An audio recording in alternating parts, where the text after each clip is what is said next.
Right, season player ratings then. We'll start with Guglielmo Vicario. Really, really impressive since his move to the club. Has been maybe a bit quiet in some of the games, but when it has been, called Not had much upon, to do. he has produced some No. fantastic saves, notably against Manchester United, then at the weekend against Burnley as well, and maybe had a bit of a shaky start in terms of his passing and that at Brentford, but I think that's come on in leaps and bounds, and I think that was always going to be the case with, the more games he gets under his belt. So for his season to date, I'll give him an 8. Yes. By the way, we want this to be kind of interactive. We want you to be shouting at your radio or whatever. We want you to shout your number for the person as well. And by all means, on social media, come back to us and tell us exactly the number. It's out of 10, not 100. We're not giving an 8 out of 100. I'm also going to go for an 8. I think he's been really solid, really everything that Spurs could have asked for, really, from those opening few weeks. I saw Mark Schwarzer, of all people, criticising him. I saw some quotes from Really? him. Yeah, but it was a weird quote. I don't know whether it was some that had been delayed, because he was talking about, I watched him in pre-season and I wasn't that impressed. So whether it's something that someone's held the quotes over for a little while and then chuck them out there, because if you've watched him in the Premier League, yeah, Brentford game is a little bit still learning his defence. He was a little bit erratic with some of his kicking. I would say since then he's been pretty much kind of pitch perfect. I think everything he's done, even the footwork with the ball, has been excellent. So yeah, I'm quite happy with an 8 out of 10. I think room to grow, but a really impressive start for me. Yeah, Fraser Forster's next. This is a bit of a difficult one because he's only played the one game. So if he scored a 10 in the game, you can't really give him a 10 for the season, can you? It just looks a bit Yeah, this is daft. always where season ratings come unstuck, because you can have someone that's played 3 or 4 games at the end of a season but has done really well throughout the way that I always say it whenever I do these season ratings. I always say you judge it on the players' expectations of their performance and our expectation of their performance. You don't use it in kind of comparison with other players. I think that's the only way you can do it. So just take him as his own mark, as it were, for just him. Doesn't really affect you by any other player. Yeah, obviously Forster played in the Cup against Fulham just over a week ago. Made some good saves in the game. Didn't get anywhere near any of the penalties, and for such a big lad, you'd probably expect him to get a bit closer. Not the most comfortable on the ball with his feet, but I mean, that's never been his game. At the end of the day, I think since he's been a keeper, his job is, to stop the ball going in the net. It's only in recent years that I've had goalkeepers playing the ball out from the back, so that's certainly not something he's been used to. I think I'd give him a 5 for this season. I will, because I wasn't there for that game, and I only watched kind of little bits and pieces of it. I will bow to your superior knowledge of Forster's performance at Fulham. Like I say, I saw the penalty. Like you said, I saw the penalties, and he was absolutely miles away from every one of them. Is that really his thing, penalty saving? Is it something he's been renowned for over the years? Funny enough, Vicario is a bit of a penalty saver, isn't he? I'm sure I read that last year. Someone saying that about him. Right, I don't know. We'll find out soon if Spurs give away penalties. Yeah, I was going to say, I'd rather we don't find out, but yeah, I know what you mean. So yeah, no, I'll go with your 5 if you're happy with that. Right, next up, moving on to defence, Pedro Porro. What did you give Pedro then for this season? I'm going for a 7.5. I'm going to go the halves.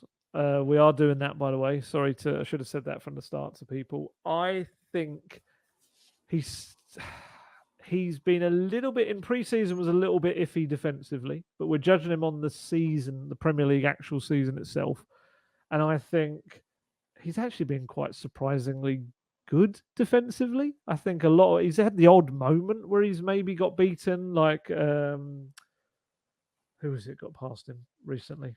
Oh, it's gone out of my head. Which game? Not the last one, the one before. No, it was the last game. Sorry, it was the last game. Yeah, he was beaten down the side for the opening goal, wasn't he? Kolyosha, I think it was Kolyos, called. that's it. Yes, he was beaten down the flank for the opening goal, but then responded really well with the ball over the top for Sonny to go through, and then that lovely world-class pass for him for Sonny's third goal. But I would say actually on the whole defensively, especially against United, I feel that he's done quite well. There's little odd moments where you can see he's still adapting to a new role, but I would, I'll stick with 7.5. I was thinking about bumping him up slightly, but no, I'll stick with 7.5, and that's about right. There's a lot of room for growth for him. Yeah, I was going to give him a 7.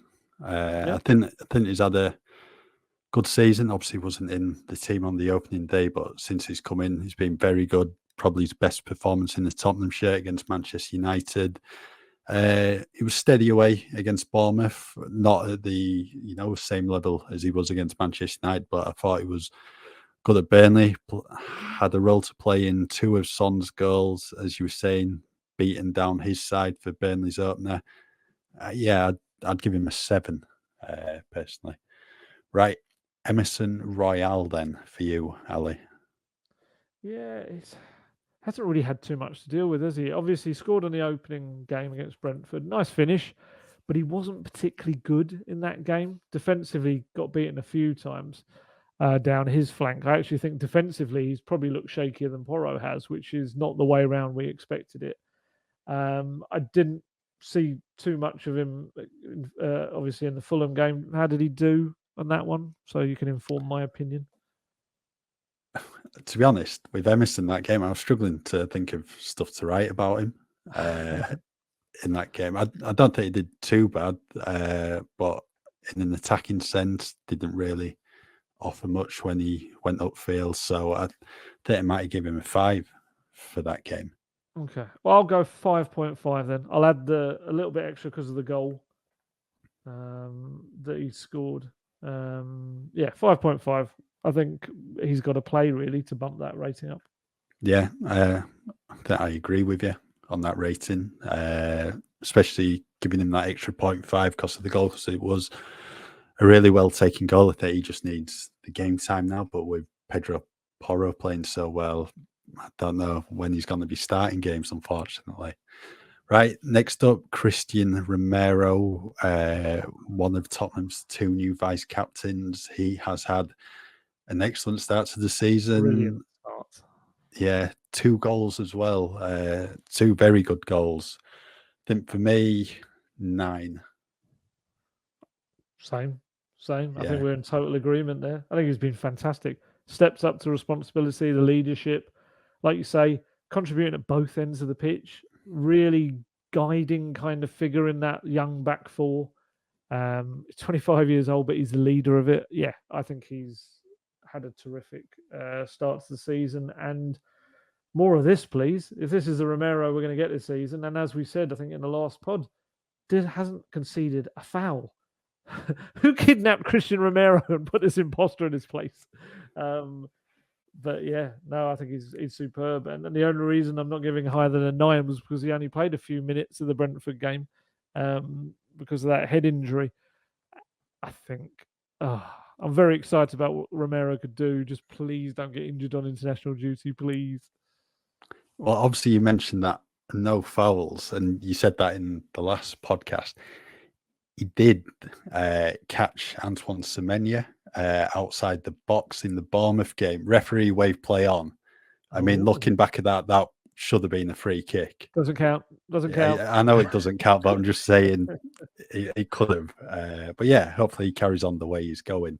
Right, next to Christian Romero, I think Mickey van der Ven's been absolutely fantastic since he's come into the club. He was handed his debut against Brentford after training for 3 days. Postecoglou, no qualms at all about throwing him in at the deep end, and he's just continued to go from strength to strength. Looks so comfortable on the ball. We've seen how quick he is because he more than coped well against Adama Traore in the Fulham Cup game. And he's starting to build up a good understanding with Christian Romero, and the same with Vicario behind him when he's been playing it back and playing the 1-2s at times. I'll give him an 8.5. I think it's been good like Romero, but I think Romero deserves the extra 0.5 following his goals. I just don't want to be marking players way too high already after 5 games because there's not a lot of room to go from there. So 8.5. Yeah, no, I think that's fair. I'll go with you on that one. I just think he's the only thing about him that I would say he's got this unfortunate thing, and I think a lot of it is because of his recovery pace to get back. He often gets the last touch on goals that have been conceded. It's very unfortunate. He is an inch away from stopping that being a goal, but the amount of times he's just, if you look, even the last goal that Burnley, the second goal Burnley scored, it comes off of his leg and goes inside the corner. But that's really not to do him down at all, because I think it's been a fabulous start. Again, another one of those who's very easily made the transition into the Premier League. So yeah, I'm happy with 8.5. Not quite Romero standards, but he's got such a high ceiling, Mickey van der Ven. He's got all the physical attributes and the skill, and got his first Netherlands call up. He's absolutely fine right now. And again, please don't get injured. Please don't get injured, because we've got no one to come in. Right, next centre back who is no longer at the club, Davinson Sanchez. I think I'm going to give him a 5 for his performance this season. I think played well against Brentford when he was called upon after 12 or 13 minutes. He was the senior member of the backline that day, and he was marshalling them, telling them what to do, and that's something we've not always seen with Sanchez. And then he got a start against Fulham in the cup, and it was disappointing, especially given the past few performances we've seen from Sanchez against Brentford in the pre-season games as well. Guilty of giving the ball away early on where Rodrigo Muniz nearly scored. Tom Cairney gave him the runaround for Mickey van der Ven's own goal, and then his performance was capped off by missing that what turned out to be the decisive penalty miss. And the Full last credit time he ever touched the ball. Yeah, unfortunate. Full credit to him though for putting his hand up and wanting to take a penalty, because there's in that situation there's some players who don't want to take the responsibility upon themselves. So I think 5 for me for Sanchez. I'm going to go slightly higher. I'll go 5.5. I'm just going to give that extra half mark because I thought he was really good when he came on against Brentford in a tough situation, chucked on really early on. And yeah, I don't have to wax lyrical about Davinson Sanchez as a person any more than I did in the last podcast. I think he's put up with a lot of unfortunate stuff in the last year, and he's come out the other side, I just think with a lot of class, I think, as well, and grace, and again saying goodbye to Spurs in the way he did when he could have quite rightly gone, well, you didn't even want me anyway, goodbye. I think it says a lot about him as a person, and yeah, so I'll give him an extra half mark just for that. Yep. Next up, Destiny Udogie. What a signing. It's just such a shame we've had to wait, 12 months to see him in action, but well worth the wait. He has been an absolute star since he joined the club. He's just not even had to adapt to the Premier League. He looks like he's been playing in there for years. Good defensively, very good going forward as well. I think he's going to be certainly one of the best left backs in the Premier League, and can become one of the best left backs in the world if he carries on this, recent progress. I think he's more than capable of certainly being up there. 9.5 for me. I think he's been that good. Yeah, again, yeah, you're nicking all my marks. I'm going 9.5 as well. Yeah, just honestly, I'm a fully paid up member of the Destiny Udogie Appreciation Society. It's just been a remarkable start to his Tottenham career. I've never seen a young player. I'm trying to think of anyone that's come in so confident. Maybe Delhi, when he came in, he was very much ready-made. But even he was coming from the same country, just stepping up a couple of leagues. Whereas Destiny Udoggie's come from such a different league. He's been superb. I would have wanted to give him a 10, but I think as a young player, you've got to give him some room to keep going up from, because like you say, he's got everything about him to be even more special. And I think definitely right now has to be seen as one of the best left back performers in the Premier League so far this season. I know he was obviously called into Italy under 21 squad for this month's fixtures, withdrew because he had a fever. I think over the next next few weeks, what they've got Spurs 4 or 5 games on the agenda, maybe before the next international break. If he continues to impress, I can't see any reason why he shouldn't be in the senior squad for Italy in October's games. So, sticking with the left backs, Ben Davies, obviously not had as much football as he would have liked this season with Destiny playing so well. If you ask him, he will say he's got a goal already this season. The official Premier League records probably say no. I think you know what you're always going to get from Ben Davies when he comes on to the pitch. Real steady player. I think 5.5 for me, same as Emerson. Yeah, I think that's fair. He hasn't played a load of football. Did make an impact against United, although yes, that little touch was going wide. Otherwise, it wouldn't have been an own goal from Martinez. But yeah, he's just a very experienced backup, and I think he'll do that role very well this season. Hopefully. Right, moving on to midfield. Yves Bissouma first up. Ali, what did you give him? 8.5. I'm giving Yves Bissouma, and I think some people might go higher than that. And I would just say that I still think he can be even better. But he has been back to the Brighton Bissouma, which is great. I think he's been superb. I think he's getting some nice little link ups working with Maddison and Sarr as well, and just the forward players. He's kind of looking for them as much as possible. But I still feel like there's a little odd loose pass at times, and I think there's the odd time when he'll get himself stuck up the pitch and he doesn't get back quite as quickly as I would like to see him get back. I'm presumably Postecoglou as well, because it doesn't matter whether I think that or not. But I would say that he has been a massive part of this good start to the season from Spurs.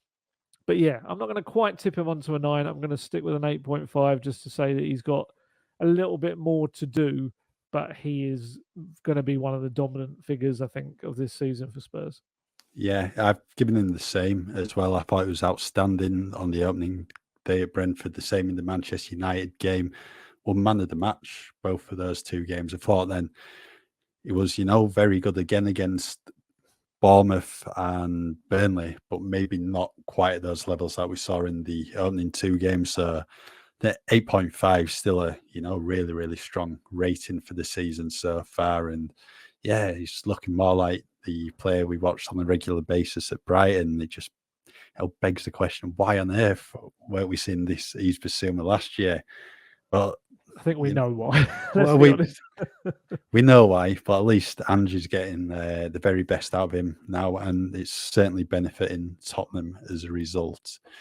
Pierre-Emile Højbjerg, Ali? Yeah, it's like we said earlier with him. It's kind of a bit part supporting role, but what he's done quite well. Other than he wasn't too great against Fulham, was he? From what I've heard.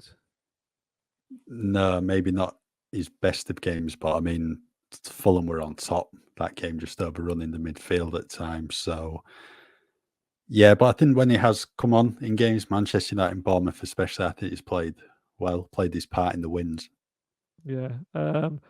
I'll go for a 6 then, just kind of middly, not bad particularly, just adjusting to a different role at the moment. And I still feel like if he doesn't suddenly depart today, again, which we've had no indication at this point that that's going to be the case, I still think he'll have a part to play this season, potentially quite a big one if you just get one injury in there at the moment.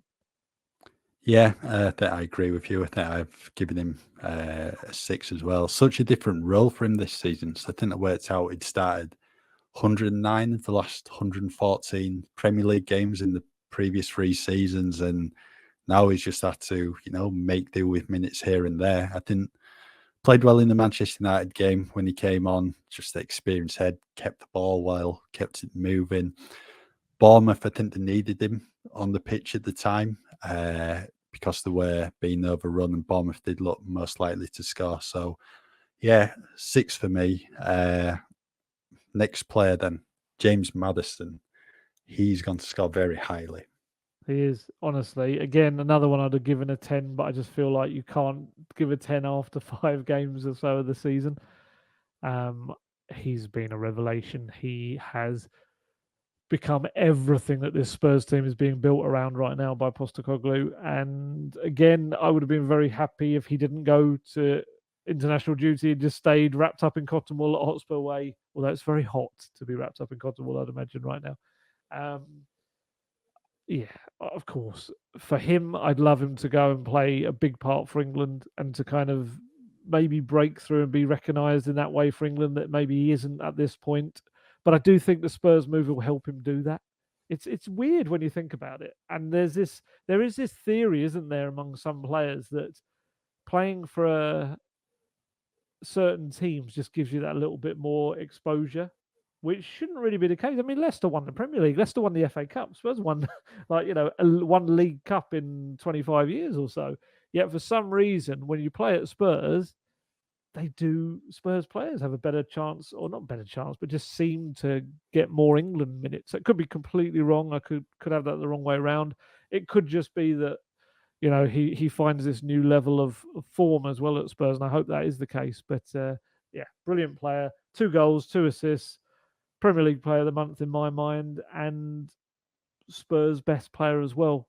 If I could, I'd give him a 9.6, but I don't want to break my half point things because I would have him as the best, just over a doggy. But I'll stick with 9.5 so I don't break the rules.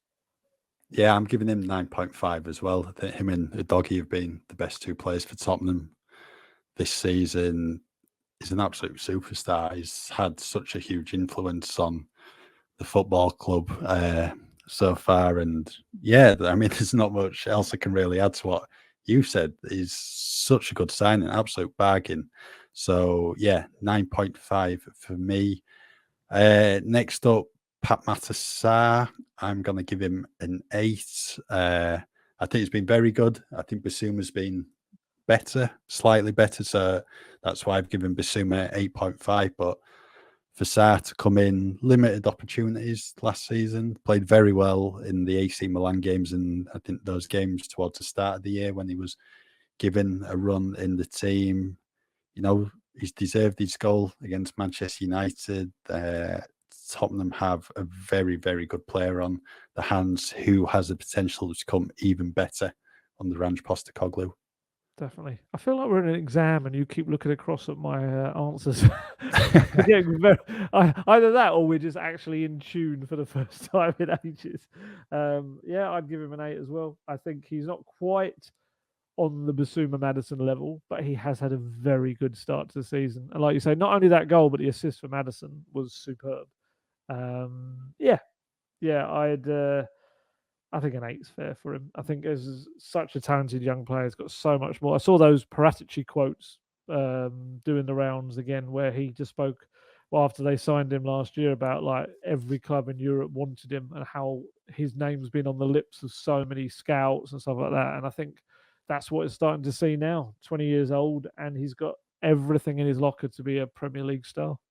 Yeah, I did read your player ratings, by the way. That's why they might be the same, but they do change when we get to the attack. I was going to say, don't trust my marks. Definitely don't. Go on your own. We're not that far away from the attacking players. First up, we've got Oliver Skip and then Giovanni Lo Celso. Skip, it's been maybe frustrating from his point of view in terms of a lack of minutes. Thought he did okay at Brentford. Maybe not the best away at Fulham. I'd give him a 5.5. And then Lo Celso, it's hard to judge him because he's had 45 minutes at Fulham, and I think he was one of Spurs' better player on the nights, and then obviously came off through injury. And then he got about 15 minutes or so against Bournemouth. It was really, intent on trying to influence the game and make things happen, but I can't remember him getting much of the ball, and the 3 points were already in the bag by then. So that was maybe unfortunate for Gio coming on then. I'd probably give Gio a 5. Okay. I'd give Skippy a 5. That's what I'd give him, because I do think he's suffered more than anybody because of Sarr really hitting the ground running this season. I think it was just a shame. He did so well against Barcelona in that last friendly before the season started. He was like scoring a couple of goals. He was flying, played the first game at Brentford, and then just kind of lost his place and hasn't really got it back. again, I've seen people going overboard in reactions. He's 22 years old. It's 22. He's going to get better. He's going to develop and understand the Postecoglou way and what he wants from him. He's got a very, very good skill set, Oliver Skip, to adapt to pretty much what any manager wants of him. But I would just go for a 5 right now. I was told again, I didn't see too much of it. He wasn't particularly great against Fulham either. Didn't have the greatest of nights. But then, like you say, probably because the midfielders overrun a bit. But then I guess that could be their fault as well. Lo Celso, I'm controversially not going to mark him because the bulk of his minutes came against Fulham. So I'll have to just stick with whatever your view is. I only pretty much saw him come on briefly in the Premier League. But yeah, hopefully more to come from him because they need a good Maddison rotation option for when Maddison needs a rest or is injured. Hopefully won't be, but Lo Celso can come in then.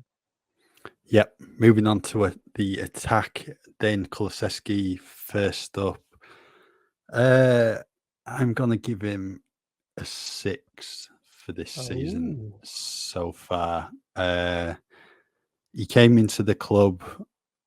He set the bar so high, I think. His first 4 months at the club, was it 5 goals and 8 assists in 18 Premier League games? Yeah. Struggled last season to match their numbers. I think he got the same amount of assists in the Premier League, but he only got 2 goals. I think he's done okay so far. But you just get this feeling you want more from him. And because you know we can offer more. But what I would say is up until the Burnley game, I don't think the front three clicked into place. I think that was always going to take a bit of time. So I'd give him a 6. Yeah, I'm going to go slightly. I'll go 6.5. Got that goal. Obviously, you can relief on his face said a lot, I think. I would say it's been a bit unfortunate, and there's a few moments where he really should have grabbed an assist, and then the final touch or shot from the player he'd passed it through to wasn't great. I mean, the one only from the other day, didn't he put Sonny through, didn't he? Yes, he did. Sonny probably should have done better with that. Can't complain too much about a hat-trick hero, but yeah, I think there's been a couple of occasions when he's supplied that final ball and it hasn't been put away. Yeah, I'll go for 6.5. We know he can do much better, but I would still say he's been a threat, especially in the second half of a lot of games. I feel he's kind of got stronger and stronger as matches have gone on.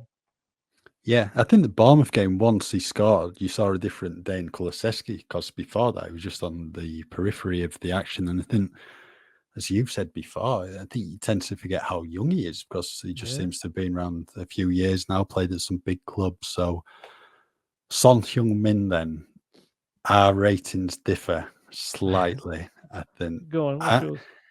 I'm giving Sonny 7.5. Okay.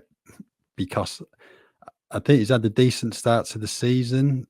I just, like Kulusevski, I wanted him to influence the game more in the early games. I didn't think he was at his best. I think it was the Bournemouth and Manchester United game. Didn't have a shot on goal, shot on target, sorry.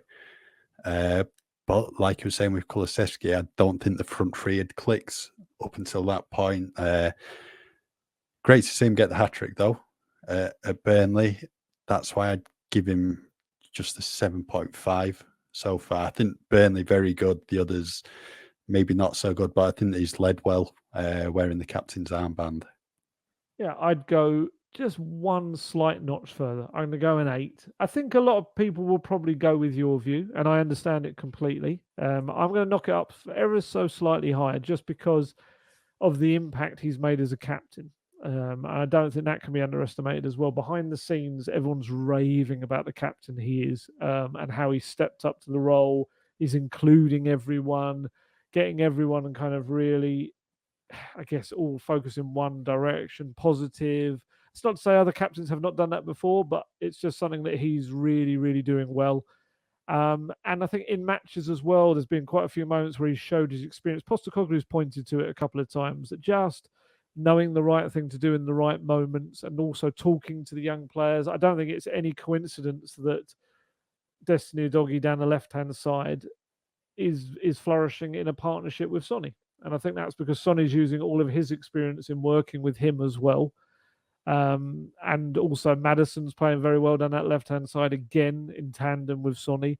And I think he kind of is almost like the common denominator in a lot of that. So, yeah, and the hat-trick was magnificent. So I'm going to go for 8. There's a lot of room for improvement because I think he's that good. And I'm fascinated to see if he plays centrally regularly now because I think that rating will shoot up if he does. Yeah. Manor Solomon next. He's someone who's had to contend with, minutes off the bench, was given his chance against Fulham. As I said in the previous podcast, the front three were feeding off scraps, really, probably up until I think it was 5 minutes before half time when, they really started to maybe up the pressure slightly on the Fulham goal. So strange for an Ange Postecoglou team not to have had a shot on goal within 40 minutes of a game, but was given his chance at Burnley and he more than took it with 2 assists. I'm going to give Manor 6.5. Yeah, I think the 2 assists were a big thing for him. I think that showed the end product that we've been hoping that he can find. He's definitely a threat. I still wonder whether he ends up being an impact player from the bench as the season goes on, and a very dangerous one at that. But hopefully for him, he'll be more than that. I originally gave him a 6.5. I might. Oh, it's a difficult one. I was about to say I might knock it down to a 6, but then you could argue he's probably contributed more. Has Decky got an assist? No, because you were saying it didn't count the Manchester United one. He put the ball across for Sarr. Did that get a touch? Yeah, I think it got a touch. Yeah. So that one his. Oh, I can't then. I think I'll stick with 6.5 as well for Manor Solomon. By his own expectations, he will have wanted more game time, but what he did with the time, not so much Fulham, but certainly against Burnley, I think, 6.5 is probably fair, actually. Yeah, I'm going to give the same rating for Ivan Perisic. Again, probably a frustrating start to the season for him because he did really, really well in the pre-season games, but the starts haven't come his way against Fulham.